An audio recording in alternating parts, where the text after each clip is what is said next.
Grand Theft Auto is a transcendent title, a game so well known and so ingrained within the public's consciousness that people that don't even play games know about this title, either because they've seen it played or they've seen it debated over in a courtroom. There are few strangers to Grand Theft Auto.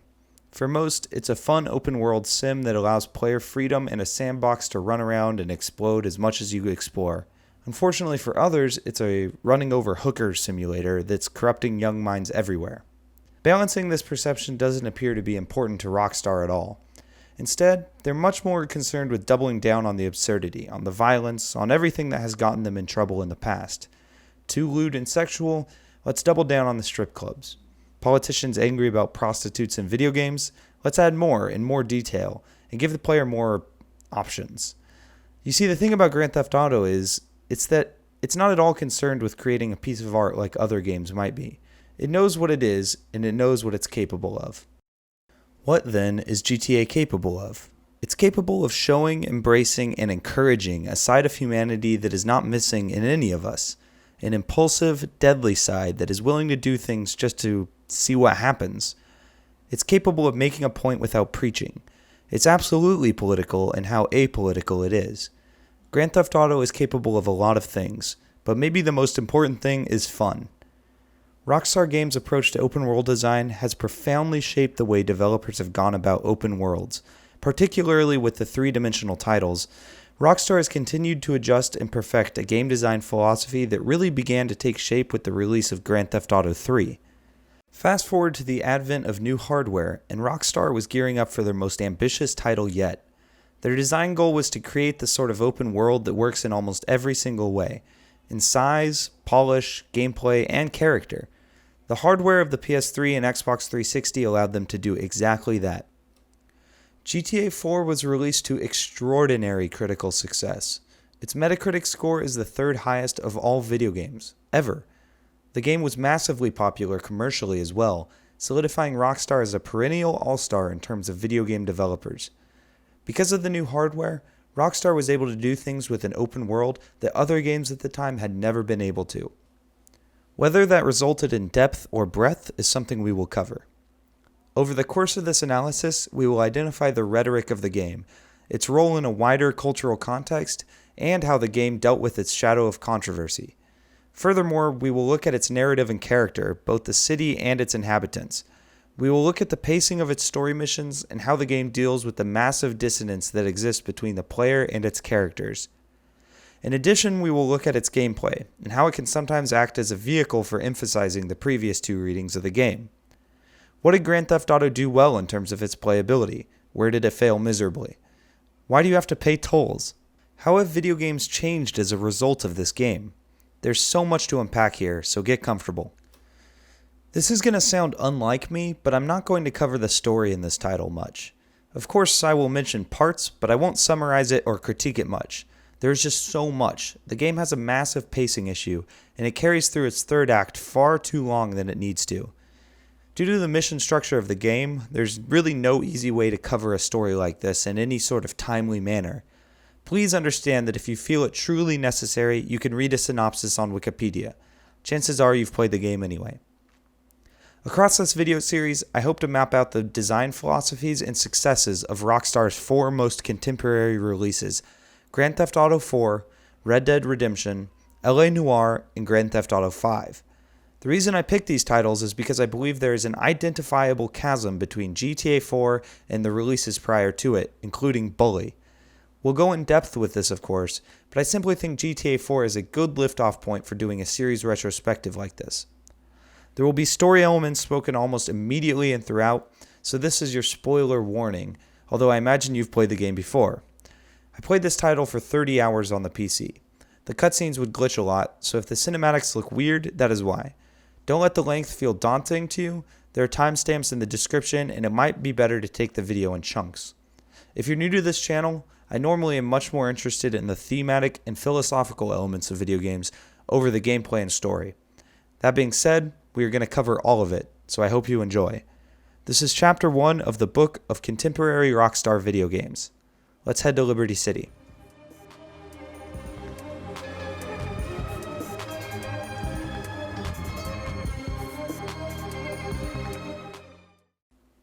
Grand Theft Auto 4 is a third-person open-world game that has you playing as Niko Bellic, an Eastern European with a checkered past who is looking to America for a new start in the American dream. The game was developed by Rockstar Games in April of 2008. To understand Rockstar Games is to understand one of the foundations of media, satire. I think before any words can be spoken in terms of video game design, it is absolutely necessary to understand that this world, this game, this virtual reality is absolutely a form of rhetoric or argument. It is teeming with social commentary, bursting at the seams with politics. It might be one of the few games to grasp this elusive ludonarrative dissonance and actually control it positively. GTA 4 isn't begging to be understood and read as some political think piece. However, it is very self-aware, a trait that actually lends itself to creating a more successful social commentary given the medium. Let's unpack that a little bit. Grand Theft Auto knows it's not literature. It knows the limits of its ideological jurisdiction. It's not going to be occupying the minds of philosophers all over the world, so it chooses to satirize these irreverent and political subjects with the same sort of irreverence and lack of tact. I actually want to go back and change something I said. Grand Theft Auto isn't a social commentary, it's more of a social vandalism. A crude, exaggerated message strewn across an otherwise beautiful image. It's a loud, aggressive, and taboo attempt at making a statement. Vandalism doesn't have to be bad. In the broader picture of the world, there are brilliant lessons to be learned from vandals. Grand Theft Auto works, and it wouldn't work if it were a social commentary. It needs to be loud, and it needs to be apparent and obvious. Dr. Seuss is a social commentary. It's a children's story masked in an easy-to-understand metaphor. Grand Theft Auto is a social vandalism. It's not trying to mask anything. It's aggressive and in your face, just like it should be. I think the most common example of this is the radio. Because you spend a lot of time in your car, you're almost always inundated with the culture of the world. Materialism, perversion, greed, and ignorance. It's always in your head. Sure, you can turn it off, but the interesting design decision is that you only turn off the radio in that car as opposed to flipping a setting in the options menu. Given how much you're jumping in and out of cars, the radio's message is as oppressive as any other form of advertising, something the developers were very careful about making sure of. The stations themselves, of course, are wrought with satire. Again, we have to remember this isn't careful satire. This is as clear can be. I mean, is there any more blatant example of this than America's Next Top Hooker? A reality TV show that is just what America's Next Top Model would be if we all just devolved to our most perverted level. Yeah, you get in trouble for hanging outside a women's clinic now to cruise on chicks. You get in trouble for that? God. What happened to freedom in this city, you know? I mean, the mayor's shutting down the porn stores, you know, banning smoking and trying to outlaw fun. But there's more places you can go, man. You can find some more places to find women. I think that's what makes the satire of GTA work. It's not so unrealistic and aggressive that it's just perverse for the sake of being perverse. It's believable. Not necessarily that it could happen in today's world, but that it could happen in an alternate reality that unshackles the sort of moralities and social taboos of the world. In that sense, it's deeply cynical and sad. It's sad that it is not hard to imagine millions being captivated by the show America's Next Top Hooker. And if you doubt that, you have far too confident of a perspective of the common man. The satire is a part of the world building, and it's emphasized even further by its main character Niko Bellic, who comes from the Balkan states, a place so ravaged by war and poverty that the worries of its inhabitants are so much more revolving around life and death rather than materialistic desires. The contrast increases the context here, and players are forced to think about where their priorities are held. More on Niko later. It's so cool to me what Rockstar was able to accomplish with their advertising. Think of it this way. What is your relationship with advertising in real life? It's normally in passing. Rarely will you focus on an advertisement on purpose. As you speed down a highway or watch television or YouTube, the advertisements are usually lurking very low in your mind. Dead air that fires off the same neural nodes as the sound of your refrigerator. That is to say, you pay very little attention. Yet somehow they work. They still infiltrate your mind, albeit slowly. Of course, you don't realize that the invasion force is effective, but it is. I think a common misconception with advertising is its immediate goal. When you see a commercial for McDonald's, it's not necessarily meant to make you jump off your couch and say, "I need McDonald's right now." No, it's meant to be that 2 days from then, when you're talking about where to eat, McDonald's is at the top of your head. It's a slow burn, a little ideological ninja that infiltrates your brain and sits there until its mission starts. This is why corporations pay so much money in order to advertise. It's how YouTubers are able to make videos for a living. Companies are in a constant arms race to occupy the minds of the people. Obviously, some companies do this better than others. So how does Rockstar use this to their advantage? Well, the same way advertisers do in real life. It's constant. It's pervasive in every way. Every billboard, every taxi, and commercial commit to creating and enforcing the culture of the world. It's a really cool vehicle for expressing themes, and I don't know if there's anything else like it in video games. Rockstar's commitment to world building through advertisement is something special for sure. Again though, it's not drawing necessarily attention to itself either. Sure, it tries just like any other advertisement would in the real world, but your brain responds in the same way too. It tunes it out. You drive by the billboards at breakneck speeds, yet, just like the real world, they still infiltrate your mind. The themes and world are slowly but surely making their way into your consciousness.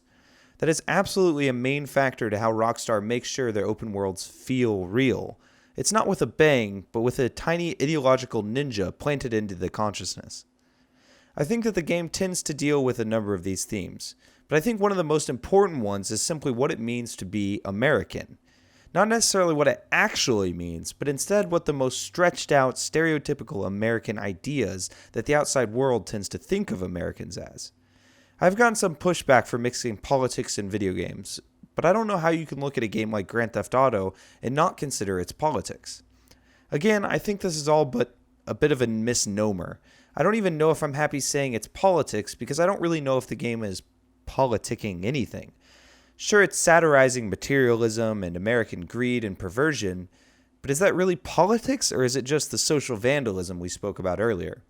The game approaches politics in its stories and advertising, but I don't know if it's really pushing one side or another, although it may not seem that way right away.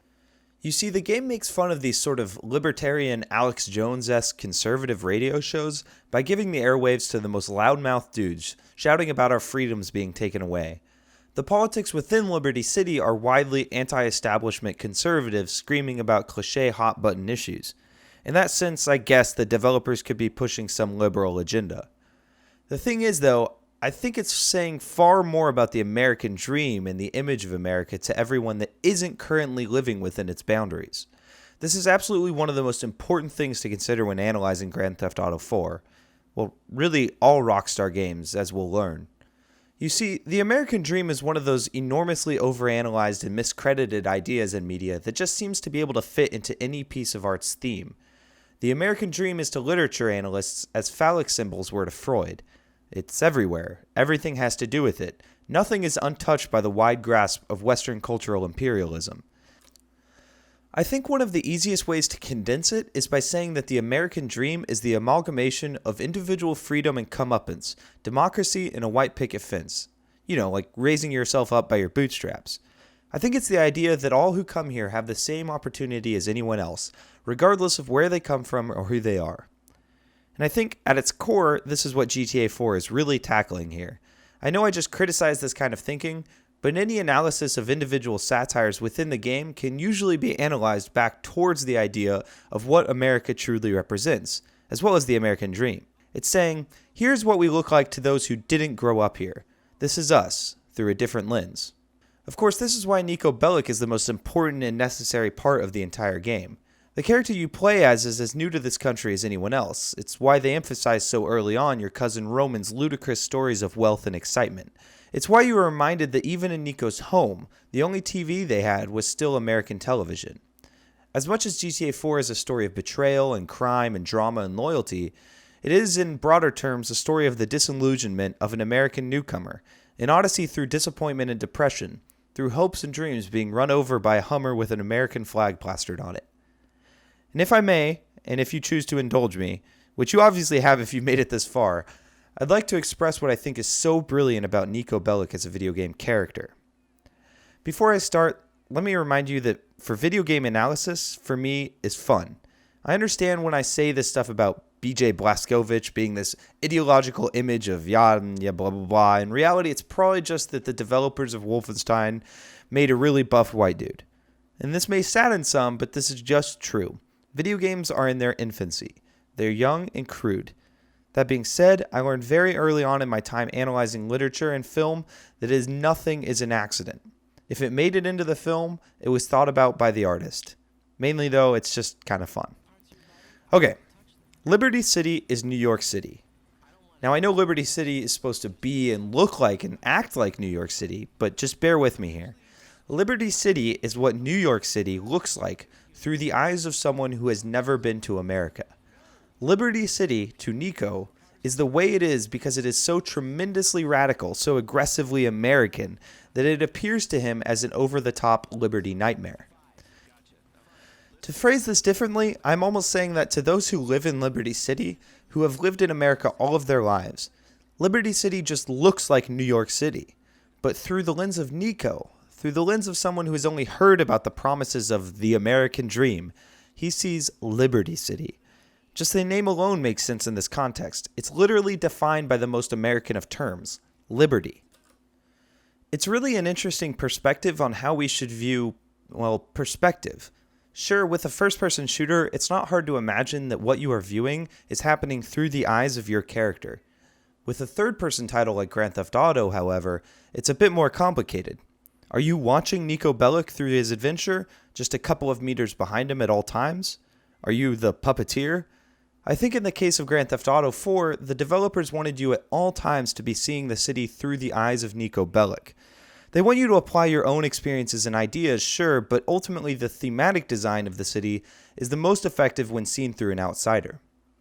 I also believe that Nico's excellence is pushed forward quite a bit by the voice performance of Michael Hollick. As a general rule, I don't believe the writing in Grand Theft Auto 4 is great. I think it's serviceable, but lacks a lot of memorable charm that can be found most other places in the game. Michael Hollick, however, as Nico Bellic, takes uninspired writing and makes it feel visceral. I absolutely love the battle cries that you get during combat. When read from a script, they sound generic and uninspired. When you hear them scream from an angry Slavic man after slaughtering the men who kidnapped your cousin, well, you feel a little glad that Nico is a fictional character that you will never have any chance of meeting in real life.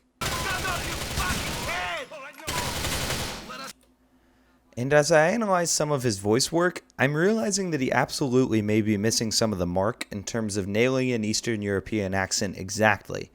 What he lacks in precision, he more than makes up for in memorable anger. There's a noticeable texture to his voice, a deep-seated psychopathy that, in a sense, begins to justify some of his murderous ways. It's not exactly the accuracy of his voice, but the ferocity. It's almost like the game itself, as we've learned. It's not clean or perfect, it's aggressive and rusty. It doesn't care what you think, it just wants to make a point. Oh boy, here we go. Here he goes with another one of his character analysis. You know what, David? Maybe the developers just wanted you to kill a bunch of people. Quit thinking so hard about it. Well, maybe, but maybe not. Look, there's a serious underlying PTSD narrative here. I'm not going to go into this deeply and say that the whole game is a PTSD narrative, like something like Spec Ops The Line, but you can't deny that Nico has a very different side to him when the bullets start flying. Nico is a measured person most of the time. He is calm when dealing with criminals especially. I think Rockstar was a little scared when they started creating Nico and the narrative around him. I think they thought to themselves, how do we reconcile the fact that our character is so measured and calm, and he's genuinely going to Liberty City to start anew, but you can begin running over characters in the streets the second you get into your first car? You know, it's the classic ludonarrative dissonance problem. A problem that I'm sure 80% of you are sick of hearing about, but for the sake of the 20% uninitiated, I will say this. Ludonarrative dissonance refers to the difference in motivation between you, the player, and the character you are playing as. I firmly believe there won't be a better example of this than Bethesda's Fallout 4, an open-world sandbox that literally starts the game out by killing your wife in front of you and then having this person steal your son. Oh yeah, then giving you an open world to do anything in. Any father would be sprinting towards whatever scent they can get on finding revenge and finding his or her son. But after we build a couple settlements and play hero as the Silver Shroud, you get the point. There's a disconnect between what you want to do and what the character in the game wants to do. That is ludonarrative dissonance. Rockstar actually makes an effort here. And I think when you view it through this lens, it actually gives a lot of context for a lot in the game that otherwise lacks any context. Nico seems to love the killing. At least he loves it in the sense that he loves killing in the way that heroin addicts love heroin. He may not think it's a great idea when he is sober, but man, when he is getting ready to shoot up, it's like a sudden euphoria for him. A blinding light that carries him away to a place that isn't anything resembling his former self. His screams of inebriated power, of seemingly immortal presence, carry through into the player's ears, giving a bit of context as to why he may spend his afternoons gunning down civilians. Now, there's a lot of readings as to why the most common reaction to starting a Grand Theft Auto game is to mow down innocents. This is a reading as to how the developers could reconcile this knowledge. It's not perfect, but I would encourage you to think of it the next time you play this game. I also understand that this reading doesn't exactly apply to other open world games that give you the same options, including ones created by Rockstar. Now, it is hard to deny that practically any behavior, considering Nico's war-plagued and murder-prevalent background, is plausible within Nico's brain. The game isn't toying with realism, but within the twisted laws that the game sets up for itself, anything you could do as a player can be justified within the game as Nico's hasty departure from mental stability, as if the Balkan Wars are coming back to say hello right in Nico's noggin. In one of the conversations with Michelle, Nico says that his experiences in war literally ruined him. It's very possible that Nico believes that he has no other reality, that he is too prideful to kill himself, and so he figures there is no other way he could possibly live. Thus, he intends on living this violent one until one too many bullets find him. Now, Nico can also be vulnerable. One of the things you will notice throughout the story is that he has this unbreakable bond with his cousin Roman, a character that only is kept around because of the ties that bind, family. Now, let me phrase it this way. If Roman was not blood-related, Nico would have no reason to keep him around. He lies to him, gambles away all of his hard-earned money, and is caught up with a group of loan sharks. The entire first act of the video game consists of you bailing him out, and also you making things worse in an attempt to help him. Nico has this unapologetic desire to protect and help Roman. It's just more depth to the character of Nico. Were you not paying close attention, you would think that money is the only motivator for him. He is constantly saying that if it pays, he will do it. It's like he wears this facade of this ruthless pragmatist, but in reality he can't keep up the ruthless face when it comes to his family. In this way, he actually reminds me of another sort of great male power fantasy characters in television. Take Walter White, for example, a man who tried so desperately hard to become this ruthless drug kingpin. And while succeeding in so many different things, he was never able to break away from the ties of family, and that includes Jesse. What I'm saying is this. If Walter White was truly this ruthless pragmatist, this soulless money-loving kingpin, then he would have killed Jesse for many things across that show. He wouldn't have cared so much about keeping Skylar and Flynn in his life. And that is precisely why the character was so interesting and in-depth. You could see this massive hole in his facade, this fatal flaw that prevents him from becoming truly evil. There's no way to tell if Nico or Walter would just be perfectly successful if they cut even the most strong of ties, but their inability to disconnect from family certainly puts them in trouble at some points. I love this about Nico. I love that I can see something in him that is more important to him than money or murder. I love that the man who screams, "I will tear your heart out," while gunning down police officers, is also so unable to just say for himself, "Roman isn't good for me and I am not good for Roman." It's not inconsistent writing. It's brilliant because the writer specifically draws attention to the importance of this theme of family by making it an inconsistent part of Nico's motivations. In that sense, Roman is the linchpin to giving Nico depth. Without Roman, Nico is a mass-murdering, vengeful, bloodthirsty money grubber who is entirely self-serving. With Roman, Nico is a mass-murdering, vengeful, bloodthirsty money grubber who is entirely self-serving except when it comes to, well, Roman. You see, it has to be family, not just friendship or connection. You are loyal to the friends you make throughout the way, but almost every single one of those friends are just vehicles in which you can make money through, by way of missions. Even your two romantic interests aren't even in the same category to Nico as Roman is. The first being one you can all but ignore throughout the entire game, and crucially choose Roman over in one of the first missions, and the second being someone that Nico even alludes to considering making her family by way of marriage. That girl is Kate McCreary, a character that at the end of the game you have the choice to either follow her advice, which Nico begrudgingly asks for, or follow Roman's advice. You see, even when Roman is giving you the advice to put aside your pride and vengeful ways, Nico still has a hard time not doing exactly that, and instead you are given a choice. If you watch Nico go throughout his journey, he is always talking about revenge and killing Dimitri for what he did. Throughout hours and hours of planning, Roman simply says that maybe that's not a good idea, and Nico considers that idea. He is so clearly malleable to Roman in a way that he is malleable to no one else. However, normally with Roman, there is no choice. You are placed right into a quest in order to bail Roman out, no matter what you were doing previously. It doesn't matter what some of your other friends have to say, you are loyal to money more so than them. But not so with Roman, who shows maybe my favorite part of Nico's character, hidden vulnerability. When you're analyzing a game like Grand Theft Auto and its themes, you have to understand that most of them can come back to that idea of what it means to be an American. See, if I had to list out the themes of the game, it would go something like this: greed, materialism, violence, and a superfluous approach to almost everything. These can almost all be brought back to an outsider's approach to Americans, but what else does the game tackle outside of this reading? One of the main recurring themes is loyalty, or maybe betrayal, depending on how pessimistic you're feeling that day. There are times when you feel that Nico might be the only loyal one in the entire game. Granted, sometimes loyalty is not possible, like when the game gives you the option to kill one or the other of two quest givers. Still, even then, you may just be being loyal to someone that you choose. Your Irish comrade in crime, Packy McCreary, is pretty loyal. He's also one of my favorite characters, and his drive to be a good cook is what I love about him. He's not evil, he's just efficient. He wants the job done, and he wants to do it without any of his friends dying. He really is a good reflection of Nico in that way. Sure, they're mass-murdering crime lords, but they're also loyal. Even then, it might not be loyalty, and instead it might have to be betrayal based on the motivation for the entire journey for Nico. His main reason for hopping on the boat, besides that of Roman's crazy stories, is to find someone. In a war in his homeland, he was with a squad of a number of his closest friends. You only hear about this in speech. You never are able to see any of it.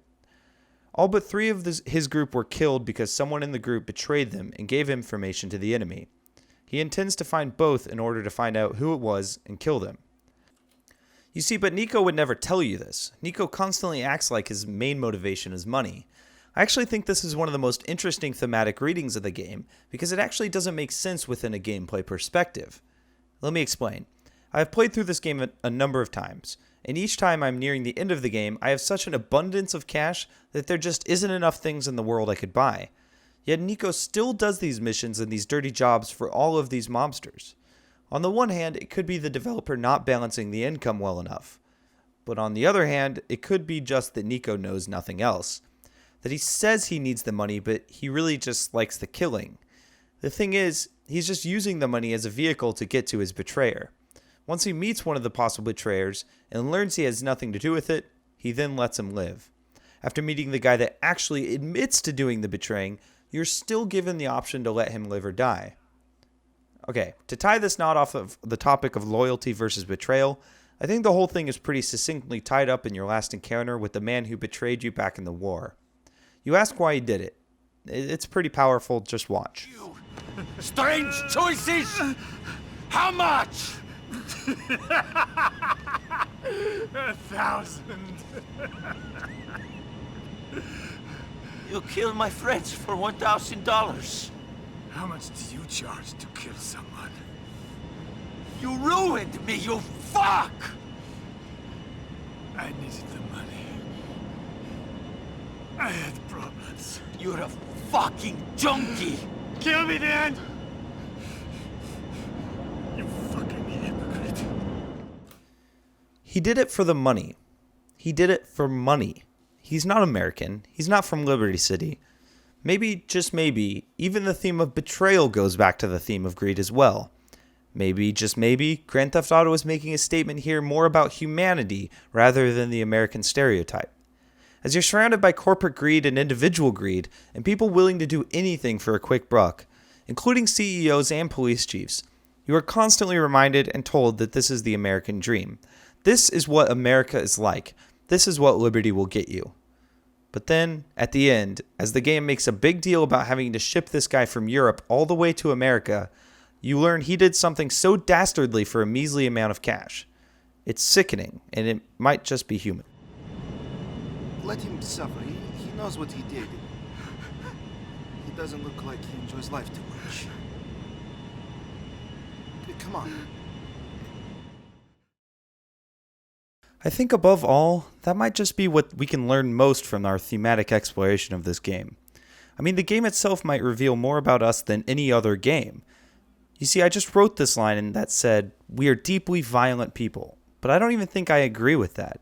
I think we are deeply curious people, and I think it's dangerous to imply that what we are doing on screen in a completely virtual world without consequence says anything about our relationship with violence. I don't think Grand Theft Auto shows that we are a violent people. I think it shows that we are a curious people, and a people that are capable of moral triage.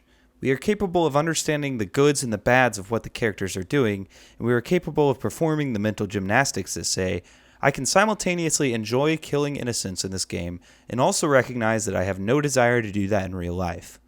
That, ladies and gentlemen, is what old legislators are missing about the game. It's not about seeing what we can do, it's about pushing the limits as far as we can. A sort of challenge to the developers to say, what did you account for? It's why we shoot water to see if there's a splash. It's why we try and interact with toilets to see if there's an option to use toilet. We've all done it.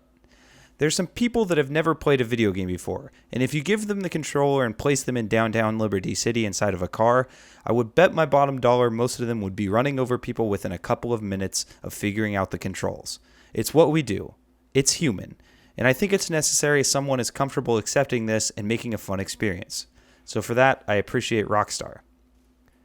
So I guess as we near the end of analyzing all these possible readings of the game, we may not be in any more agreement than we were at the start of the video. And I hope we are, of course, but Grand Theft Auto 4 isn't trying to convince you of some moral argument, so I guess neither am I. The best we can do is understand that while yes, GTA 4 is absolutely a satire of American values and stereotypes, it might also be saying a lot more about people in general, a lot more of which is revealed in the game's gameplay.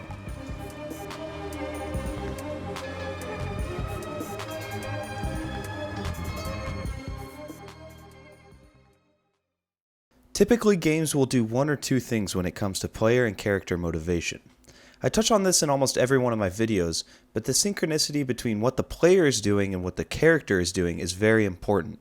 A game might have you inhabit a character that the writers have given a name, backstory, and motivation to, and you just control his body when you can, but mainly watch his story unfold like a movie.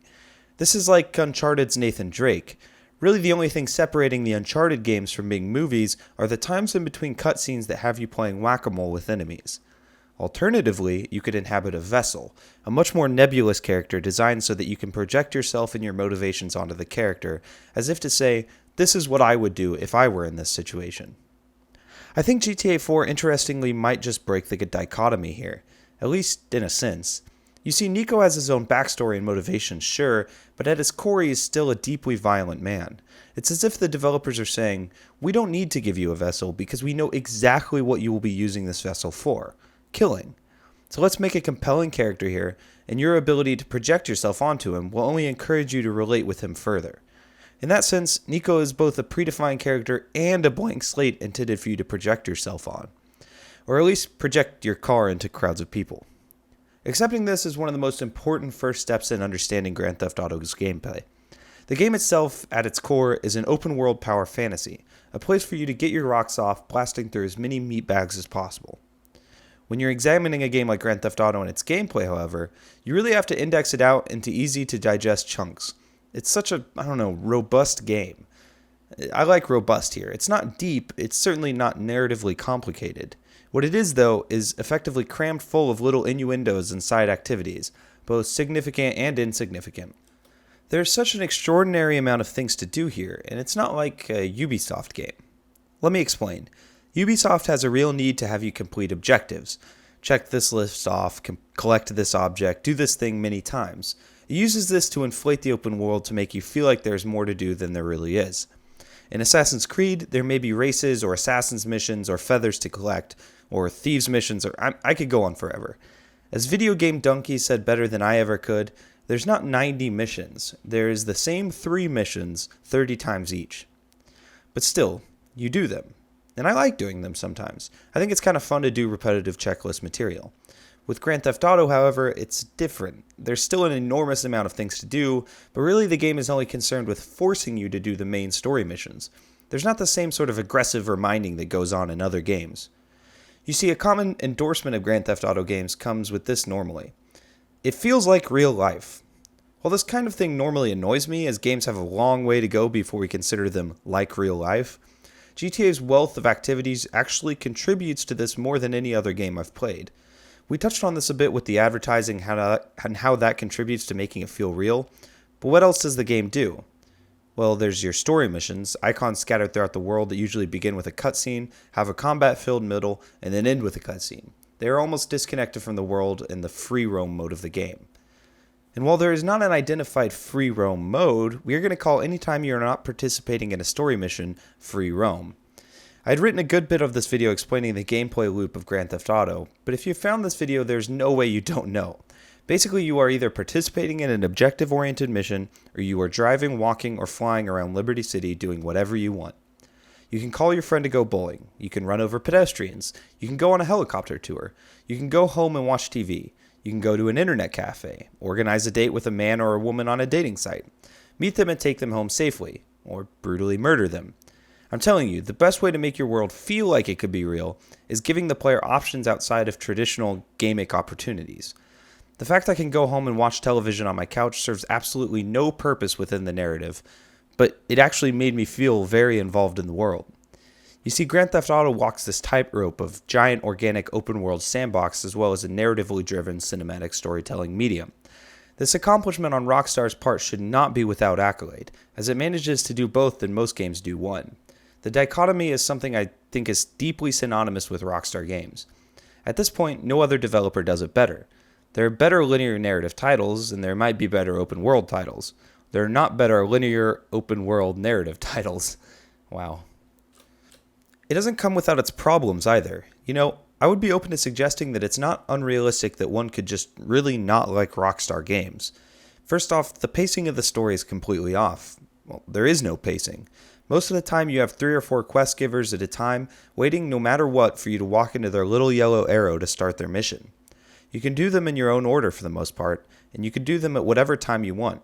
You could spend 10 gameplay hours doing random stuff before you proceed with your next story mission, resulting in you forgetting everything you did before and all the momentum the story has created.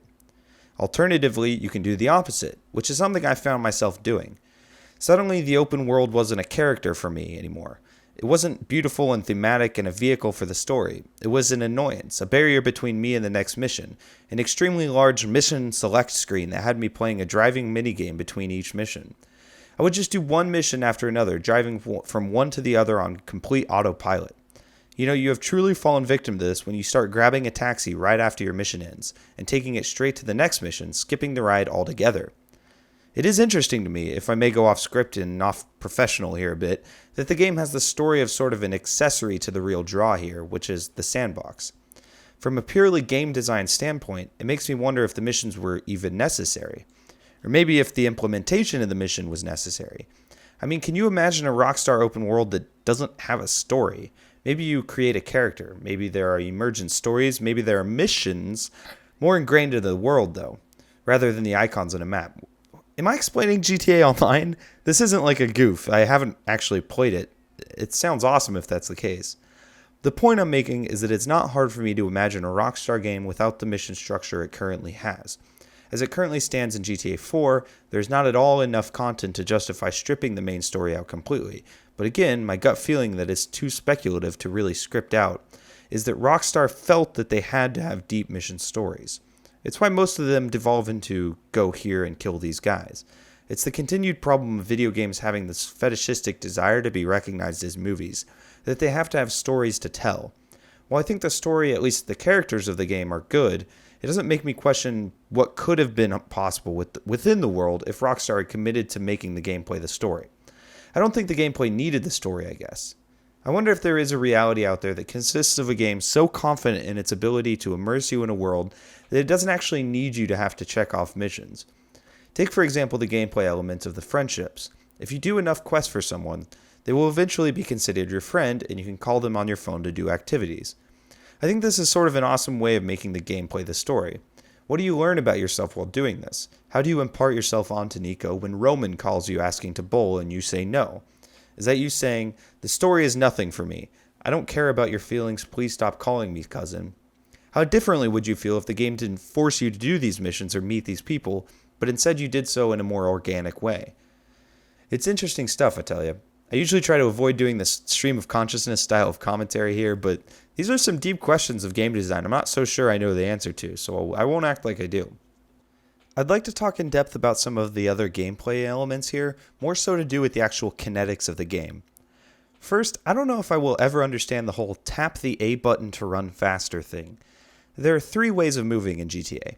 Walking, by pushing forward the stick, running, by holding down A and pushing forward the stick, and a sort of sprint made possible by tapping A repeatedly and moving forward the stick.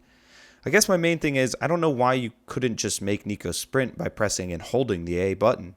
And before you tell me it's connecting the player and Nico, you're supposed to feel the exertion he is.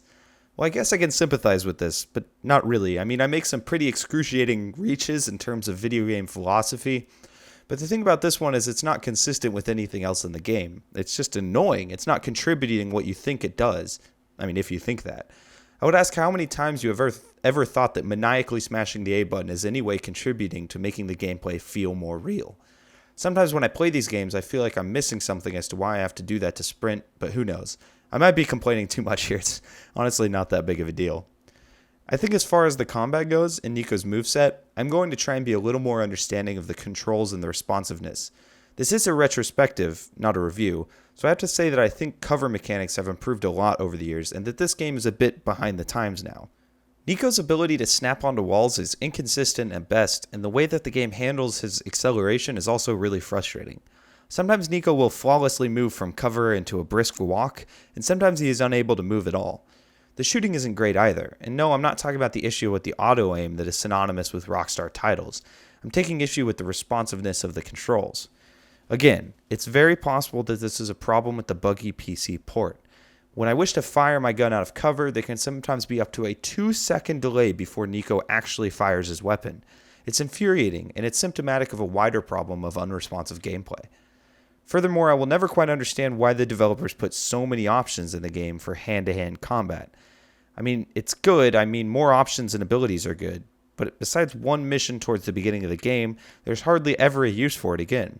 You aren't going to want to do it in any of the story missions, and a lot of the people you can go up to and punch will either run away or pull out a pistol and start shooting you. There's a lot of potential here, and it seems squandered.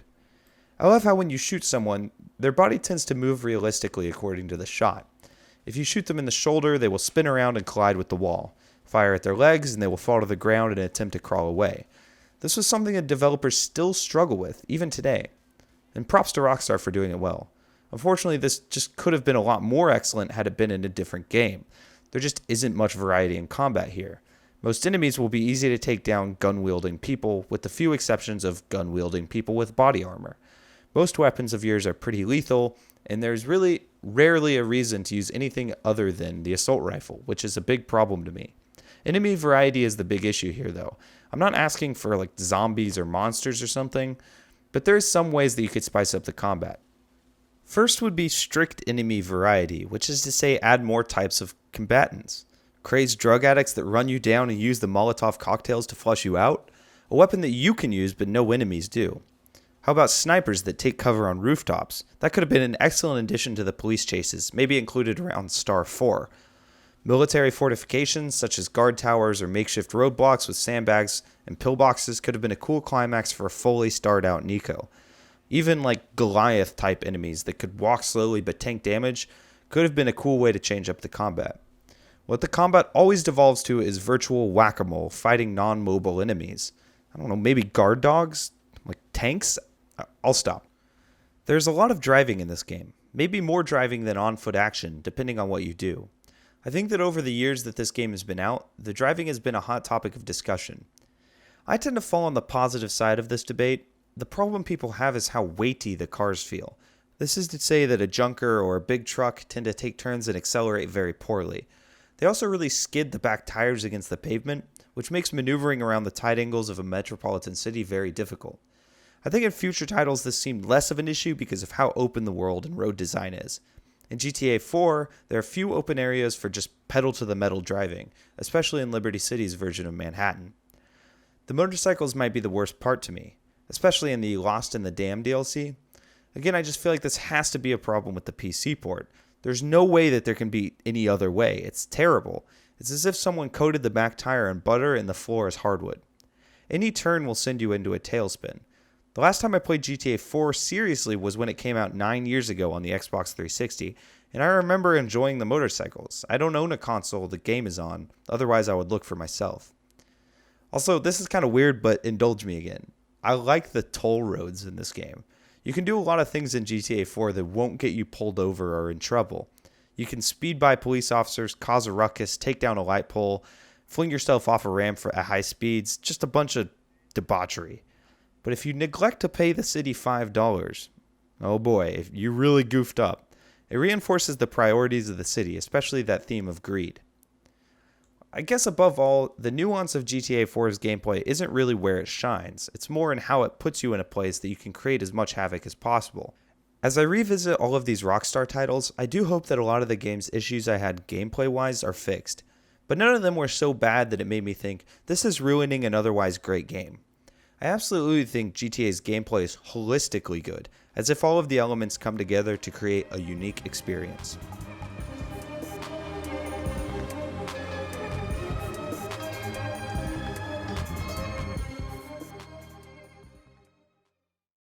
Grand Theft Auto released 2 separate single-player DLCs, the first being titled The Lost and the Damned, and the second being titled The Ballad of Gay Tony. I think these 2 DLCs do exactly what expansion content should do, which is address parts of the original game that might not have been fully fleshed out, and experiment with the different ideas that the developers wanted, not exactly what the publisher wanted. You can tell this happens in a lot of DLCs. The Lost and the Damned is mainly plagued by the motorcycle issues I mentioned above. Again, as I played through this, I thought there was no way that something like this couldn't be a bug. I could not take turns to save my life.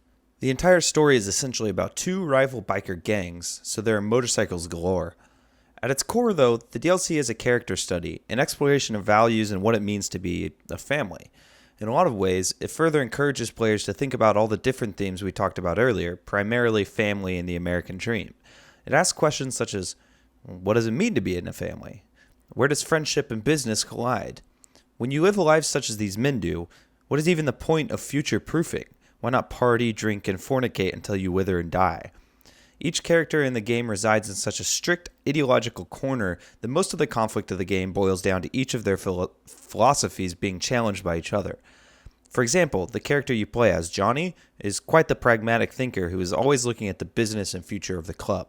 Your president and old friend, Billy Gray, is far more reckless and pretty much views rationality in the same way that he views the rival biker gang, the Angels of Death, which is to say he hates it. I like how the story builds on the themes of the vanilla game in smart ways, and also lends credence to the reading that maybe Rockstar isn't making claims about any one person, but instead humanity as a whole. You end up taking down and combating with high-ranking government individuals to drunky drug addicts. All of them are equally as greedy and scummy. All of them laugh at stupid jokes, and all of them end up being gunned down in the same way. This really is a story about class, and how it doesn't matter where you fall in that spectrum, you still make stupid mistakes. One of the cool things they do here is intertwine the 2 DLCs with the vanilla game. They do it in small ways by showing Nico walking around in the cutscenes, but also in bigger ways. During the main game, you actually do interact with the 2 main playable characters in the DLC, but they aren't given much attention. You don't know they're going to be future playable characters.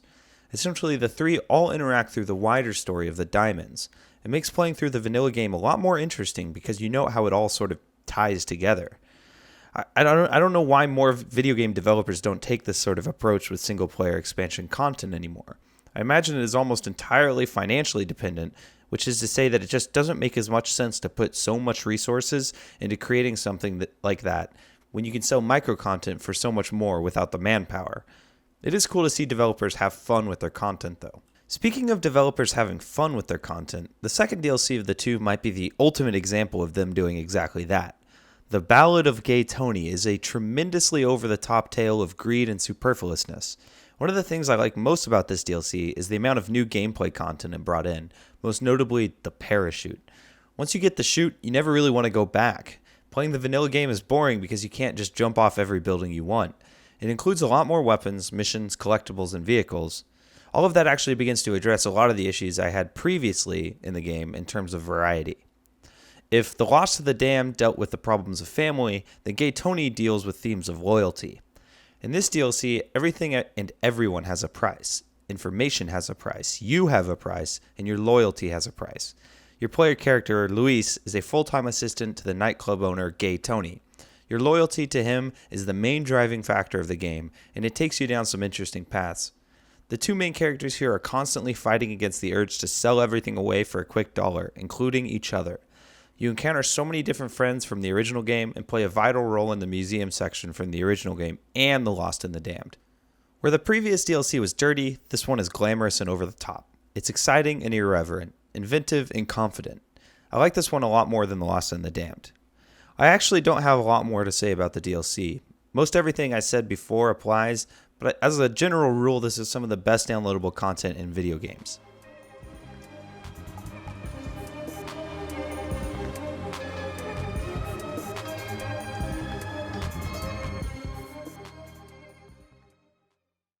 Grand Theft Auto 4 is absolutely a game that has defined a genre. It's a transcendent title that breaches all known phases of gamer and beyond.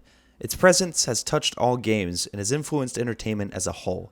It has shown the world that it is okay to create games that are just for fun, and it's okay to create games even if some lawmakers don't like it. For every kid that it emboldens to be violent, it acts as an outlet for 100 more who have no other way of expressing anger. For most, however, it is a completely harmless pastime that does not encourage any sort of negative behavior.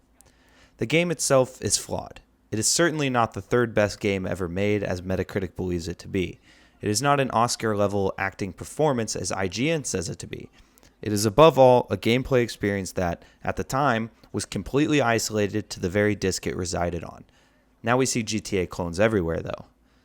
Ultimately, the game overcomes a lot in order to produce a holistically good title. Where the writing fails, the characters succeed. Where the gameplay fails, the world you play the game in succeeds. Put it together, and there wasn't really anything ever quite like it. Grand Theft Auto is the natural progression of video games. If humans create something where you can control someone in a fantasy world, then it is only natural that we create a playground as twisted and rhetorically aggressive as Liberty City. A world that inhabits the most exaggerated forms of not only Americans, but maybe just humans.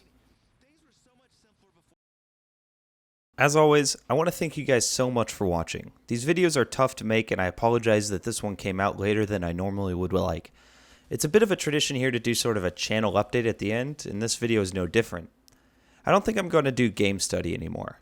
If you don't know, Game Study is the video series I do where I go in depth on one concise idea I have. They're usually around 10 minutes long. The videos don't do as well, and people respond more to these analyses? Anyway, this isn't 100%, but I don't see me doing it for a while. What this means, though, is that there will be less videos uploaded, but longer ones. Each video after this will probably be an analysis. As far as what's next, it's kind of hard to say. I know, but I don't know if you guys want to know or if you want me to, keep it a secret. I'll most likely be streaming me playing it before I start the script, so come by if you're interested in what it will be. Link is down below. This video was over 11,000 words long. I played almost 50 hours of gameplay. Editing is editing and is generally pretty miserable. I understand that if you made it this far into the video, you must enjoy what you are listening to. Please like this video and share it with someone. I know this is asking a lot, but I really enjoy doing this. My life is about to ramp up with my final year in university. I want to keep doing this so badly, but it's hard to justify the amount of work it takes sometimes. Seeing the comments, good and bad, help me justify it. Seeing subscribers and views really helps. And by you sharing it, it helps all of that. And that's all I'll say. Criticism also helps a lot. I like it all, even if you think you are sounding rude, I promise it won't bother me. Each video is an attempt to get better at this, so thank you for watching it to this point. Please like and subscribe to the channel if you haven't already, and if you've made it this far, please let me know in the comments or on Twitter. Until next time, guys, have a great night.